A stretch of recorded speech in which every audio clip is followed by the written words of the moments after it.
Mä kerron tällä videolla 4 hienosta patikointireitistä Saksassa ja Itävallassa. Me käytiin kävelemään nämä 4 reittiä, kun me majoituttiin Etelä-Saksassa Schönau am Königsseen kaupungissa. Schönau am Königssee sijaitsee Saksan Bayerissa ihan Berchtesgadenin kansallispuiston kulmilla. Siellä seudulla on ihan mielettömän kaunista sekä Saksan että Itävallan puolella. Me käytiin patikoimassa molemmilla puolilla rajaa.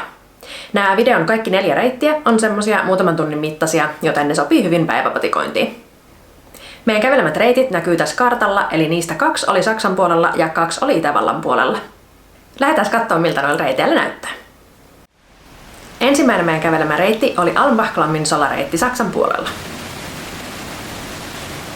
Almbachglammin reitillä kuljetaan pieniä siltoja pitkin jatkuvasti solan puolelta toiselle. Reitti kulkee välillä matalalla, välillä aika korkeallakin.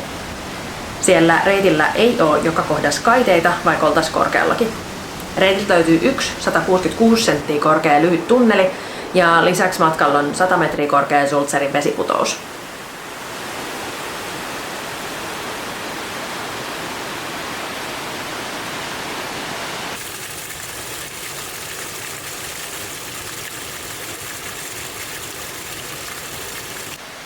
Me oltiin tällä reitillä tosi innoissaan maisemista ja otettiin aika paljon valokuvia ja videotakin. Ja varmaan osittain sen takia meillä kesti noin 2,5 tuntia tällä reitillä.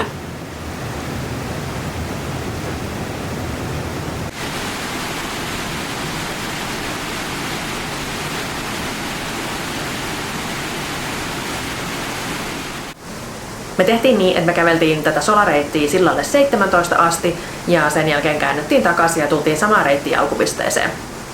Siellä olisi ollut myös mahdollista kiertää jonkinlainen ympyräreitti, mutta me haluttiin palata tuota samaa reittiä takaisin, koska se oli tosi hieno.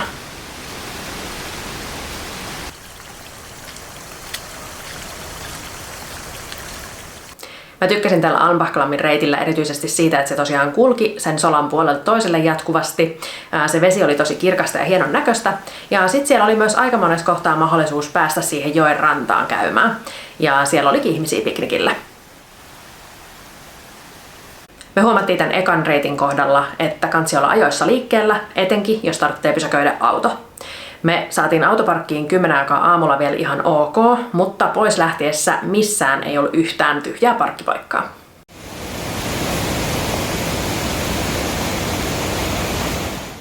Seuraavana päivänä me käytiin kävelemässä Wimbachglammin solareitti, joka myös on Saksan puolella.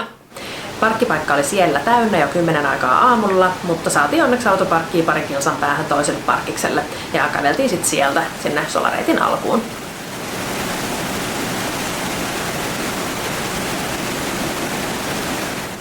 Wimbachglammilla kävellään ensiksi semmoista jyrkkää, ihan tavallista hiekkatietä ylämäkeen ennen kuin päästään sinne rotkon suulle. Meillä osui tosi lämmin sää ja aurinko porotti kirkkaalta taivaalta, joten siinä tuli aika kuuma kävellessä, mutta se itse rotko on varjossa, joten siellä on mukava viileä.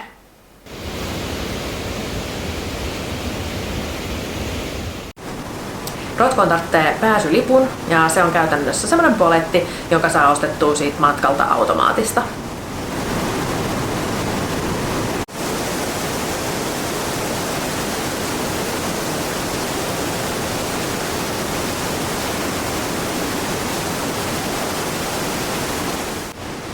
Wimbachglammilla on yhdellä puolella rotkoa kävelysilta, jota pitkin kuljetaan koko matka. Rotkossa on aika hämärää ja varjosaa, koska ne seinämät on tosi korkeat. Ne kaiteet on niin korkeat, että kun mä oon aika lyhyt, niin mä joudun oikeasti kurkkimaan välillä sen kaiteen yli, jotta mä näin sinne rotkon pohjalle.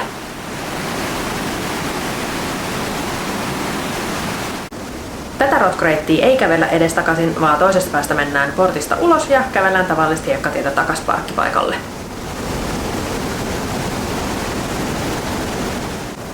Wimbachglammilla hienointa oli, että seinämiä pitkin valui semmosia pieniä vesiputouksia alas rotkoon. Se näytti tosi hienolta.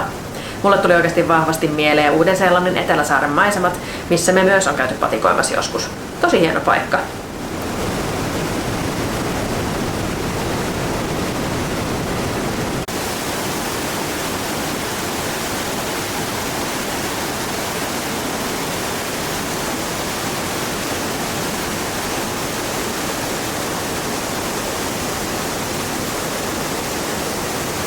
Koska meillä oli auto parkissa parin kilsan päässä rotkoreitin varsinaiselta parkkipaikalta, niin meillä meni yhteensä semmonen pari tuntia tämän reitin kävelemiseen ja matkaa tuli 7,5 kilsaa.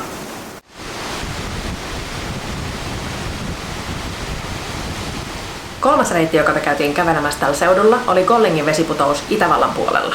Sinne on Schöna am Königseestä 30 kilometriä matkaa. Kollingin vesiputouksella on parkkipaikalta aika lyhyt matka itse putoukselle. Matkalla on vähän semmoista juurakkoa, mutta pääosin se reitti on tosi helppokulkusta.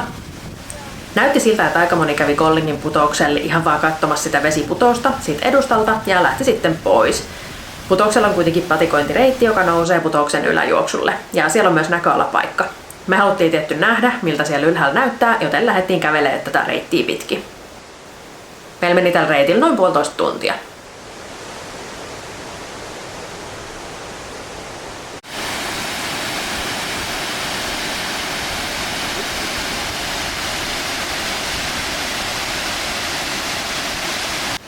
Kollingin vesiputouksen reitillä on tosi paljon rappusia. Osa niistä on ihan hyvässä kunnossa, osa taas on aikamoista juurakkoa. Reitillä on myös ritiläsiltoja ja tasanteita.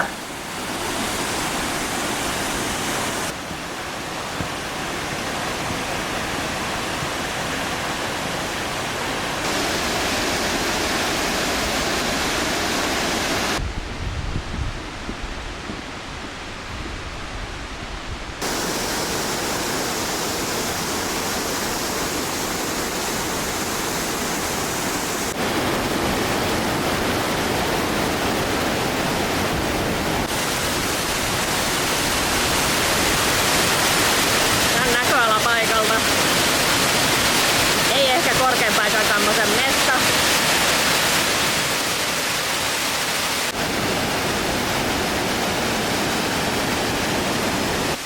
Ylhäällä on paris kohtaa tosi märkää, koska putouksesta roiskuu suoraan vettä siihen kävelyreitille, mutta ei siellä silti mitään sadetakkia tarvinnut.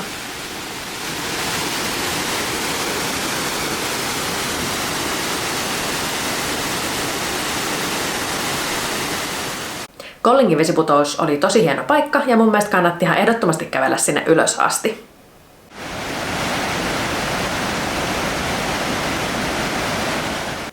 Neljäs meidän kävelemä reitti oli Lammerklam, joka on Itävallassa noin 15 kilsan päässä Kollingin vesiputoukselta. Me oltiin paikalla heti aamusta ja saatiin auto hyvin parkkiin reitin pohjoispäähän isolle parkkipaikalle. Me oltiin ostettu etukäteen netistä liput, joten päästiin niillä kätevästi porteista läpi Rotkoa. Lammerklammilla reitti kulkee Rotkon yhtä laitaa. Silloin kun se on polkua, niin siinä on tosi paljon juurakkoa ja muuta epätasasta. Iso osa reitistä on kuitenkin puista kävelysiltaa, joka on kiinnitetty pystysuoraan seinämään. Lammerklammin reitti kulkee muihin tämän videon reitteihin verrattuna tosi korkealla. Välillä reitti on myös tosi kapea, mutta kaide sentään on koko ajan. Ohituspaikkoja löytyy, mutta nekin on tosi kapeita. Me oltiin tosi iloisia, että täällä ei ollut ihan hirveästi ihmisiä.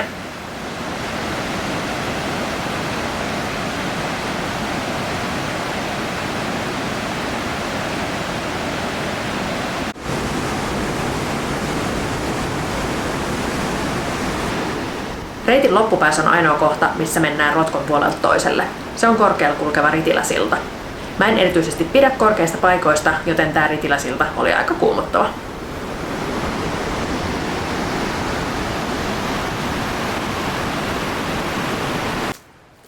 Sillan jälkeen on vielä jonkun matkaa tavanomaista reittiä ja sit kaarretaan alas joen varteen. Sieltä olisi kyltin mukaan ollut vielä noin 10 minuutin matka Gasthausille ja toiselle parkkipaikalle, mutta me käännyttiin tässä kohtaa takas, koska ei näyttänyt siltä, että olisi mitään ihmeellistä enää luvassa. Paluumatkalla Rotko ylittävä silta ei tuntunut enää niin pahalta. Me palattiin siis samaa reittiä takas sisäänpääsykioskille. Me oltiin lähdetty alun perin siitä kulkea tätä Rotko-reittiä vasemmalle, mutta reitti jatkuu myös oikealle. Joten me haluttiin käydä vielä sielläkin katsoa, että miltä näyttää ennen kuin lähdetään pois. Myös siellä reitti kulkee ihan Rotkon seinämässä kiinni ja portaat on betonia tai kiveä. Reitti laskeutuu tosi paljon alaspäin semmoiseen luolaa muistuttavaan tilaan, missä on muun muassa hiirenkirnuja. Tosi hienon näköistä. Tätä puolta sanotaan Dunkelklammiksi eli hämäräksi Rotkoksi. Lammerklam oli mun mielestä kokonaisuudessaan tosi hieno paikka. Meillä meni tällä reitillä aikaa noin 1,5 tuntia ja matkaa kertyi noin 3 kilsaa.